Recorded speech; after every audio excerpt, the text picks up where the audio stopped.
먼저 컨텐트 네임스페이스는 단말이나 서버에 있는 컨텐트에 대해서 그 관리하고 어떤 검색하거나 업로드 다운로드하는 그런 기능들을 제공하는 네임스페이스입니다. 그러면은 그 바다에서 생각하는 컨텐트란 무엇인지 그 먼저 정의를 드려야 될 텐데요. 바다에서 생각하는 컨텐트라 함은 그 단말이나 서버에 저장되어 있는 물리적인 파일과 또 그 파일과 연계되어 있는 로지컬한 인포메이션을 의미하고 있습니다. 여기서 그 로지컬한 인포메이션은 화면에 보이시는 것처럼 컨텐트 인포메이션이라고 얘기를 하고 있는데, 컨텐트 인포메이션에는 그 mp3의 id3나 jpeg의 exif 정보와 같은 메타데이터, 그리고 그 파일 사이즈나 파일 생성 시간, 그러한 파일의 속성 값을 나타내는 파일 속성 값들, 그리고 컨텐츠에 대해서 이제 유저가 디스크립션이라던가 아니면 어떤 특정 키워드, 로케이션 태그 같은 정보들을 담을 수 있는 유저 정보들을 통칭해서 컨텐트 인포메이션이라고 하고 있습니다. 이러한 컨텐츠들이 저장되는 위치에 따라서 단말인 경우가 있을 수 있고 서버인 경우가 있을 수 있는데요. 단말인 경우에 그 로컬 컨텐츠라고 해서 지원을 하고 있고, 서버에 있는 경우에는 리모트 컨텐츠라고 해서 여러 가지 관련 기능들을 제공하고 있습니다. 그 화면의 하단부에 보시면 그 로컬 컨텐츠의 경우에는 컨텐츠에 대해서 어떤 컨텐츠 인포메이션을 읽거나 생성하거나 삭제하고, 또 특정 정보를 업데이트하거나 조건에 따라 검색하는 그런 기능들을 제공하고 있고요. 그 서버에 있는 컨텐츠에 대해서는 단말에서 제공하는 기능들에 부과하여서 단말과 서버 사이에 연동되어서 컨텐츠가 업로드되거나 다운로드 될 수 있기 때문에 그러한 그 관련 기능들을 제공하고 있고, 추가적으로 서버에 업로드된 컨텐츠에 대해서 특정 사용자들이나 나의 뭐 어떤 버드리스트들을 활용해서 공유할 수 있는 쉐어링 기능을 제공하고 있습니다. 그러면 먼저 이제 로컬 컨텐츠를 살펴보실 텐데요. 로컬 컨텐츠는 말씀드렸던 대로 그 컨텐츠 파일 자체가 단말 안에 저장되는 형태입니다. 물리적 파일은 아까 그 앞에 세션에서 들으셨던 대로 그 슬래시 미디어라고 하는 버추얼 패스가 있는데요. 그 패스 하단에 물리적 파일이 저장되게 되고, 이와 관련된 로지컬한 인포메이션은 단말 내부에 있는 인터널한 DB에 저장되게 됩니다.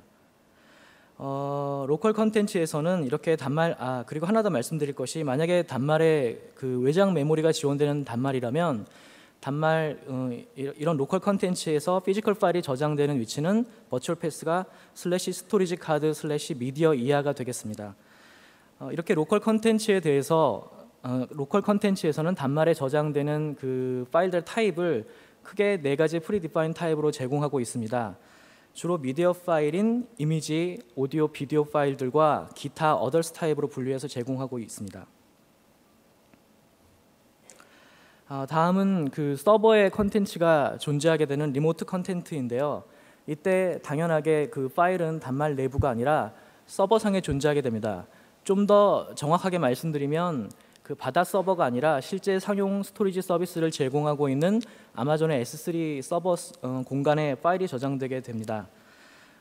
그리고 이런 피지컬 파일과 연계되는 어떤 로지컬한 인포메이션은 바다 서버상에 존재하게 됩니다.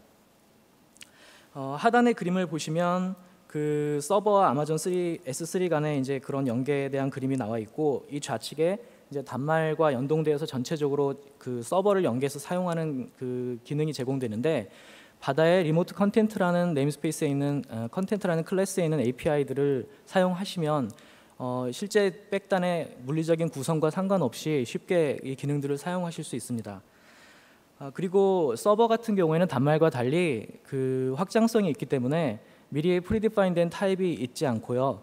이런 것을 개발자가 원하는 타입과 타입에 속하는 어떤 어트리뷰트를 설정할 수 있도록 기능을 제공하고 있습니다. 이러한 것은 그 앞장에서 이제 앞 세션에서 설명을 들으셨던 디벨로퍼 포털 사이트에 가시면 그 과정에서 어플리케이션에서 사용할 컨텐트 타입을 정의하고 관련된 어트리뷰트를 정의할 수 있는 그런 페이지가 제공되고 있습니다. 다음은 그 SDK를 설치하시고 나면 사실 되게 많이 보실 레퍼런스 화면입니다. 바다에는 이제 SDK는 수많은 네임스페이스들이 제공되고 있는데, 그 중에 컨텐트를 눌러보시면 여기 왼쪽 박스에 있는 것과 같은 그런 이제 클래스들을 보실 수 있고요. 여기서 이제 노란색 박스로 표시되어 있는 것들이 주로 서버와 연동되는 그 클래스들을 표시한 것입니다.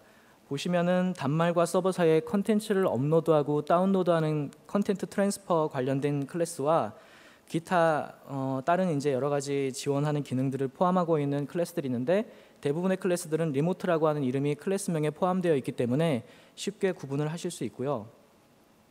이러한 컨텐츠의 기능을 이용한 어플리케이션을 개발하실 때에는 F-컨텐트 헤더라는 헤더를 인클루드 하시고 FOSP 라이브러리와 함께 개발을 하시면 되겠습니다.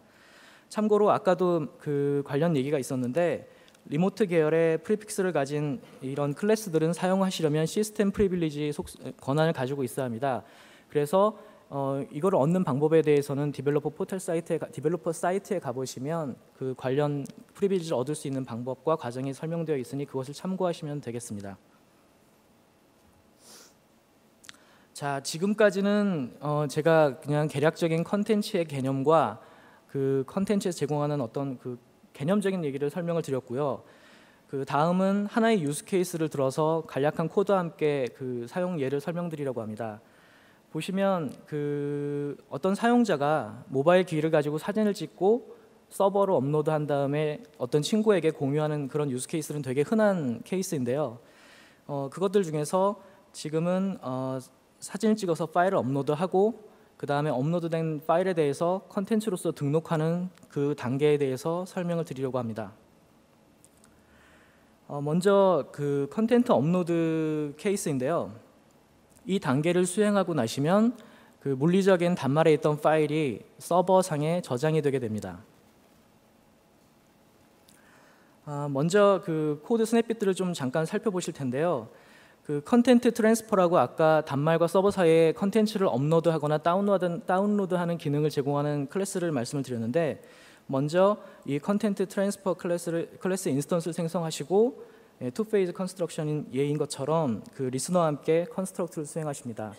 여기까지 하시면 이제 필요한 첫 번째 단계가 끝난 상태이고요. 이 다음에 스텝 2에서는 실제로 업로드 API를 호출하게 됩니다. 그 인자를 몇 가지만 살펴보시면 당연히 단말에 있는 컨텐츠의 패스와 그 다음에 저장될 곳에 패스와 어떤 파일명을 인자로 주시겠고요. 그 다음에 저장될 곳에 같은 이름의 파일이 있을 경우에 그 리플레이스 할 것인가에 대한 플렉 그 파라미터가 있겠습니다. 그리고 두 개의 아웃 파라미터가 있는데, 이 API를 호출하고 나시면 저 두 개의 URI와 리퀘스트 ID라는 것을 리턴으로 받게 되시고요. URI라는 것은 서버에 업로드된 컨텐츠에 대해서 로지컬한 패스가 되겠고, 그 형태는 맨 아래에 보이는 리모트 땡땡으로 시작하는 URI 형식이 되겠습니다. 이 값은 전체적으로 유니크한 값으로 나중에 다운로드를 하거나 하실 때 그 유니크한 값으로 사용을 하실 수 있는 로지컬한 URI입니다. 그리고 이렇게 서버와 연동되는 케이스는 대부분 다 네트워크를 타기 때문에 그 오퍼레이션을 부르신 다음에 리퀘스트 아이디를 이렇게 아웃 파람으로 받으시면 나중에 이벤트 핸들러를 통해서 그 원하는 답을 체크하실 때 활용을 하게 되시겠습니다. 예, 이 다음 예가 그 컨텐츠를 업로드했을 때 불리게 되는 그 온 컨텐츠 업로드 컴플리트라고 하는 이벤트 핸들러를 하나의 예로 든 것이고요. 여기에 이제 리퀘스트 아이디를 활용해서 실제 업로드가 제대로 수행되었는지를 체크하실 수 있습니다. 설명드리기는 지금 온 컨텐츠 업로드 컴플리트 이벤트 핸들러만 설명을 드렸지만, 실제로 컨텐츠 트랜스퍼에는 이 외에 다양한 여러 가지 이벤트 핸들러들이 제공되고 있습니다. 간략하게 살펴보면 어떤 컨텐츠를 이제 업로드했을 때 그 중간에 업로드되거나 다운로드되는 과정들을 프로그레스를 체크해보고 싶을 수 있는데, 그런 경우에 사용할 수 있는 온 컨텐츠 트랜스퍼 인 프로그레스라는 이벤트 핸들러도 있고요. 아니면 도중에 캔슬을 하고 싶었을 때 그런 캔슬 오퍼레이션에 대한 결과를 확인하는 이벤트 핸들러들이 제공되고 있습니다. 예, 이 단계까지 수행되면 그 완료된 것은 무엇이냐면, 아까 말씀드렸던 바와 같이 그 서버상의 물리적인 파일이 업로드된 상태인 겁니다. 이걸로 컨텐츠 전체에 대한 업로드 단계가 끝난 게 아니고요. 이 상태는 물리적 파일이 실제로는 아마존 서버 쪽에 저장된 상태이기 때문에 이것을 컨텐츠로서 등록하는 2차적인 과정이 수행되어야 나중에 리모트 컨텐츠 계열에서 지원하는 검색이라던가 특정 값을 업데이트하고 삭제하고 다운로드하고 하는 여러 가지 기능들을 활용하실 수 있게 됩니다.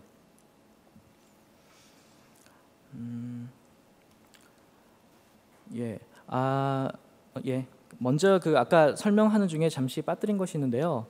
이 아마존 워크스페이스 스토리지를 활용한다고 하였는데, 이거는 이제 실제로 바다 디벨로퍼 사이트에서 그 어플리케이션 리모트 아까 개발자가 사용할 컨텐트 타입을 디벨로퍼 사이트에서 설정한다고 했는데, 이것과 같이 즉 아마존에서 먼저 이제 사용할 공간에 대한 구매를 하고요.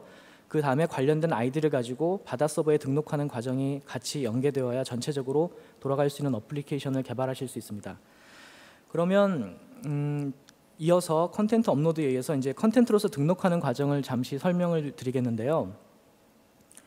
보시면 리모트 컨텐트 인포라고 하는 클래스가 있습니다. 이것은 리모트 컨텐트에 대한 어떤 여러 가지 정보 셋들이 있는데, 그것들을 액세스하기 위해선 이 컨텐트 인포 클래스를 사용하게 되고요.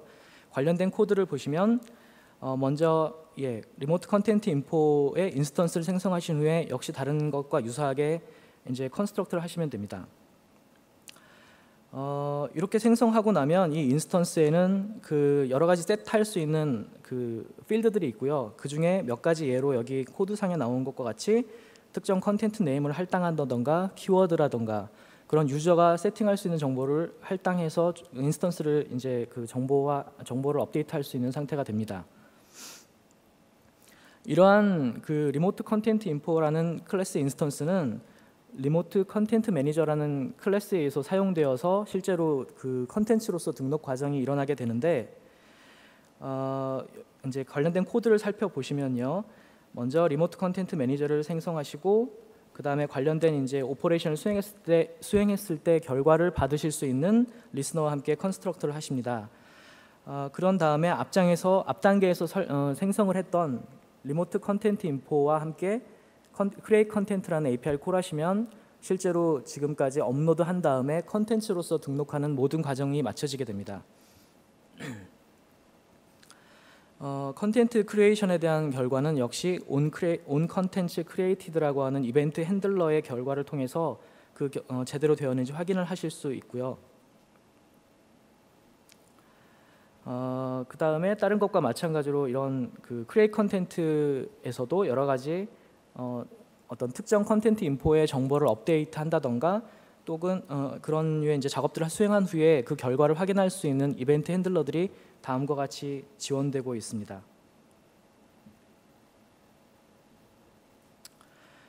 지금까지 컨텐츠에서 제공하는 서버와 연동하는 기능의 사실은 일부만 설명을 드렸고요. 실제로는 이렇게 컨텐츠가 파일이 업로드되고 컨텐츠로서 등록된 이후에 실제로 이것들을 이용해서 검색을 한다던가 아니면 특정 올려진 컨텐츠에 대해서 어떤 소셜의 정보를 가지고 특정 대상들에게 이제 액세스 컨트롤을 이제 허용하거나 이런 것들을 설정할 수 있는 기능이 또 추가로 있고요. 그 다음에 검색을 한 어떤 특정 컨텐츠를 다운로드한다던가 이런 류의 기능들이 컨텐트 네임스페이스에서 제공되고 있습니다. 그리고 이제 바다 서비스 피처 중에 마지막 피처로 설명을 드릴 커머스 쪽에 대해서 설명을 드리도록 하겠습니다.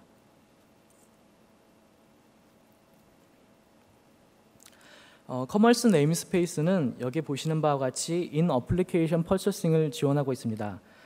이것은 무엇을 말하냐면 단순히 어플 개발만 하는 것이 아니라 개발된 어플 내에서 미리 등록된 아이템들을 판매하고 또 그것을 팔므로써 수익을 거둘 수 있는 그 전체 메커니즘을 같이 제공을 하고 있다는 말씀이고요.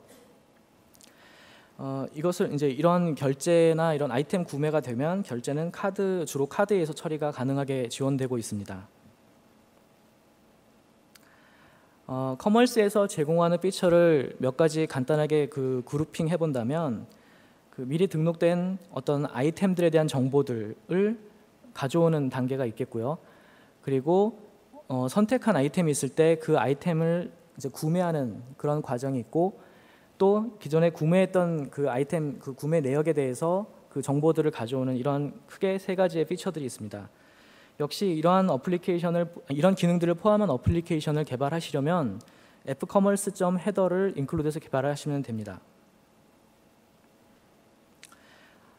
다음 보시는 것이 실제로 그 아이템을 판매하고 하는 로직을 같이 가지고 있는 어플리케이션을 개발할 때 어떤 단계로 개발을 해야 되는지에 대해서 설명을 한 그 전체 그 프로세스 그림인데요. 특이하게 보시면 이제 가로로 선이 나눠져 있고 위에는 테스트 모드와 라이브로 분리되어 있습니다. 테스트 모드라 함은 비용 발생 없이 아이템 구매 로직을 어플리케이션 내에 구축해서 실제로 구매까지 비용 지불 없이 이제 제대로 로직에 동작하는지를 테스트하는 그런 테스트를 지원하는 단계이고요. 이러한 모든 과정들이 끝나게 되면 실제로 이제 어플리케이션으로서 판매가 되고 또 이제 일반 사용자들이 그 어플리케이션을 구매하거나 다운로드 받아서 게임을 하거나 여러 가지 그런 이제 어플을 이용하다가 아이템을 구매하게 되었을 때 그런 것들이 실제로 그 비용 지불과 함께 구매가 지원되도록 하는 단계입니다. 그러면 이 중에 이제 테스트 모드 단계에 대해서 살펴보겠습니다. 제일 먼저 해야 될 것은 판매할 아이템을 등록해야겠죠. 이 등록 자체는 삼성 앱스 셀러 오피스라고 하는 그 삼성 앱스 사이트를 통해서 이루어집니다. 여기 보시는 seller.samsungapps.com이라고 하는 URL에 들어가 보시면 이러한 그 앱을 이제 아이템을 등록할 수 있는 사이트가 있고요. 이곳에 개발자는 먼저 판매하기 위한 아이템들을 그 등록을 먼저 해야 합니다. 그 등록을 위한 페이지는 그 슬라이드에 보이시는 하단부에 있는 페이지 같은 그 형식을 통해서 지금 등록을 하게 되는데 그 아래쪽에 지금 잘 보이시는지 제가 확인은 안 됩니다만 그 어플리케이션이라는 탭을 이용해서 사용할 아이템 그룹을 정의하고 그 아이템 그룹 안에 그 여러 가지 아이템들을 등록하게 되는 과정을 거치게 됩니다. 여기서 아이템 그룹이란 쉽게 생각하면 뭐 예를 들어서 어떤 그 게임이라고 그러면 무기류 혹은 뭐 방어구 뭐 이런 것들을 생각하실 수 있겠고요. 그런 그룹 안에 이제 그 칼이라던가 총 뭐 여러 가지 이런 아이템들을 등록하실 수 있게 되겠습니다. 여기서 기억하셔야 될 부분은 이렇게 앱 사이트에서 등록했을 때 그 등록을 하시고 나면 아이템 그룹 아이디라는 빨간 박스 안에 있는 그 아이디가 있는데 이 값들은 나중에 코드상에서 그 아이템을 가져오거나 구매하거나 할 때 중요하게 쓰이는 정보이기 때문에 개발 전에 이거를 그 기억하고 있었어야 하는 내용이고요. 이렇게 아이템이 삼성 앱스 사이트 통해서 등록이 되고 나면 어플리케이션을 개발하시면 됩니다. 그 어플리케이션 개발에 관해서는 아까 세션에서 그 설명이 되었고요. 여기서는 그 어플리케이션 안에서 그 아이템을 가져오고 구매를 하는 로직을 넣는 부분에 대해서만 살펴보도록 하겠습니다. 먼저 아이템 구매를 해야 되는데요. 이것의 의미는 서버에 등록되어 있는 것들 중에 그러니까 available한 아이템 리스트를 받아오는 기능이고 이것은 여기에 보시는 get item list라는 API를 호출함으로써 이루어지게 됩니다. 관련 코드 스냅핏을 잠깐 살펴보시면 아이템 정보를 가져오는 그 여러 가지 서비스들을 제공하는 아이템 서비스라는 클래스가 있고 이것에 대한 인스턴스를 생성하시고 컨스트럭트 하시는 단계가 1단계가 되겠고요. 그 다음에는 아까 여기 빨간색으로 표시되어 있는데 아까 정의한 특정 아이템 그룹 아이디를 주고 get item list라는 API를 호출하시면 되겠습니다. 이걸 호출하시면 실제로 이제 그 아이템 그룹 지정된 그룹 아이디에 해당하는 available한 아이템 리스트들이 결과값으로 오게 되어 있고요. 그것은 여기에 보이시다시피 on item list received n이라고 하는 이벤트 핸들러에 보시면 그 p-item info list라고 하는 인자로서 전달이 되게 됩니다. 그 개발자분들께서는 이 정보를 이용하셔서 여기 우측 하단에 보이는 화면에 있는 것처럼 그 가용한 어떤 아이템 정보들을 끌어다가 표시할 수 있겠습니다. 이렇게 하는 이제 지금까지의 단계가 아이템 정보를 가져오는 단계였고 두 번째 단계는 이제 가져온 아이템 리스트 중에서 특정 아이템을 선택했을 때 그 아이템을 구매하는 단계가 이제 필요하게 되겠죠. 그것을 수행하는 것이 purchase item이라는 API가 되겠고 이 API가 호출되면 어플리케이션 상에는 어떤 화면이 뜨게 되냐면 여기 보시는 것과 같이 구매를 위해서 선택한 아이템 정보와 그 아이템의 가격 그리고 구매를 위해서 이제 그 사용하게 될 어카운트 정보, 아이디와 패스워드를 입력해야 되는 저런 창이 뜨게 됩니다. 여기서 넣는 이제 아이디는 그 아까 그 삼성 앱스 셀러 오피스 사이트에서 아이템을 개발자로서 등록을 할 때는 그 어카운트를 먼저 만드셔야 되는데 셀러로서 어카운트를 생성하셨어야 합니다. 그래서 그 셀러로서 생성을 했을 때 로그인하면 아까 같은 페이지들이 나오게 되는 것이고요. 여기서는 실제로 이제 일반 구매자의 역할로서 구매를 해야 되기 때문에 개발자분께서는 바이어로서의 어카운트를 하나 더 만드셔서 이 단계에서 그 아이디를 입력을 하시게 되면 구매 단계까지가 진행되게 되겠습니다. 관련 그 코드를 잠깐 살펴보시면 아이템 서비스와 마찬가지로 특정 선택된 아이템을 구매하는 서비스는 펄처스 서비스라고 하는 클래스로서 제공이 되고 있고 역시 유사하게 관련 클래스 인스턴스를 생성하신 다음에 결과값을 받을 수 있는 이벤트 리스너와 함께 컨스트럭트를 하시고요. 두 번째 단계로 펄처스 아이템이라고 하는 이 API를 호출하시면 됩니다. 여기에는 아이템 그룹 아이디와 선택된 아이템 아이디가 같이 인자로 주어져서 실제로 그 컨텐츠에 아이템에 대한 구매가 이제 진행되게 되겠죠.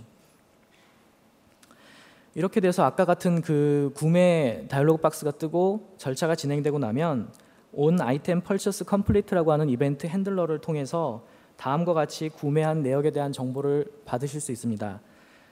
잠시 살펴보시면 페이먼트가 일어난 페이먼트 아이디나 아이템 아이디, 그다음에 구매한 아이템의 이름과 가격, 그다음에 뭐 단위라던가 구매한 날짜 이런 정보들이 같이 그 리턴 값으로 받아서 확인하실 수 있고요. 이 단계에서는 설명되어 있지 않지만 이런 정보들을 이제 그 구매한 내역을 가져오는 API를 호출하시면 이런 정보들이 같이 확인할 수 있도록 구매 내역 히스토리들이 이제 쭉 올 수 있게 됩니다. 여기까지 그 어플리케이션이 이렇게 해서 개발이 되고 나면 그 등록된 아이템 리스트를 가져오고 그 아이템을 가지고 실제로 구매하는 단계들에 대한 테스트 로직이 완성되게 되고 이것들은 테스트 모드에서는 실제로 비용의 발생 없이 그 전체 로직이 올바르게 도는지를 마음껏 테스트를 하실 수 있습니다. 이런 단계까지가 이제 시뮬레이터든 타깃이든 다 같이 지원이 되고요. 이렇게 충분히 테스트를 하신 후에는 삼성 앱스 사이트 통해서 어플리케이션으로 등록 신청을 하시면 됩니다. 그러면 내부적인 어떤 단계들을 거쳐서 등록 과정이 이제 진행되게 되어 있습니다. 여기까지가 전체적인 테스트 모드에서의 어플리케이션 개발에 대한 그 설명을 드린 것이고요. 이렇게 돼서 이제 등록이 된 어플리케이션은 라이브 상태로 모드가 바뀌게 되어서 실제로 그 이제 앱스 사이트 통해서 일반 사용자들이 구매를 할 수 있고 게임이나 어떤 어플리케이션 사용 중에 필요하다면 아이템을 돈을 지불하고 구매할 수 있는 그런 전체적인 이제 실제적인 오퍼레이션이 일어날 수 있는 상태가 되겠습니다.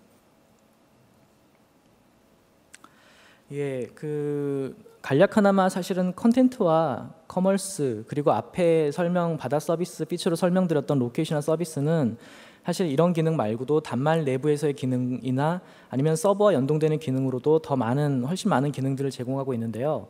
이 자리에서는 이제 시간상 그 하나의 유즈 케이스 같은 것을 들어서 간략한 설명을 드린 상태이고 이것들에 대해서 더 많은 정보들은 더 확인을 하실 수 있겠습니다. 즉 그 말씀드린 대로 지금 로케이션, 소셜, 컨텐트, 커머스 통해서 맵 컨트롤 다루는 법이나 어떤 SNS 게이트를 통해서 SNS 서비스를 이용하는 법, 그 다음에 서버와 연동해서 컨텐츠를 그 서비스를 이용하는 법, 그 다음에 어플리케이션 내에서 아이템을 판매할 수 있는 로직 그거를 지원하는 서비스에 대해서 지금까지 배우셨고요. 이런 내용들은 실제로 SDK를 설치하시거나 혹은 디벨로퍼 사이트에 보시면 튜토리얼의 형태로 각각의 네임스페이스에 대해서 여러 가지 그 개괄적인 더 많은 내용들을 보실 수 있습니다. 그리고 아까도 설명이 나왔지만 설명드린 서비스 피처들을 살펴보시고 쉽게 개발을 하실 때 참조가 되실 수 있는 샘플 어플리케이션들로 다음과 같은 어플리케이션들이 많이 제공되고 있으니까 SDK를 설치하시고 각각의 샘플을 살펴보시면 기본적으로 이제 좋은 어플리케이션 바다의 서비스 피처를 이용하는 어플리케이션을 개발하시는데 그 좋은 스타트 포인트로 삼으실 수 있지 않을까 생각이 듭니다. 이것으로 저의 발표를 마치겠습니다. 감사합니다.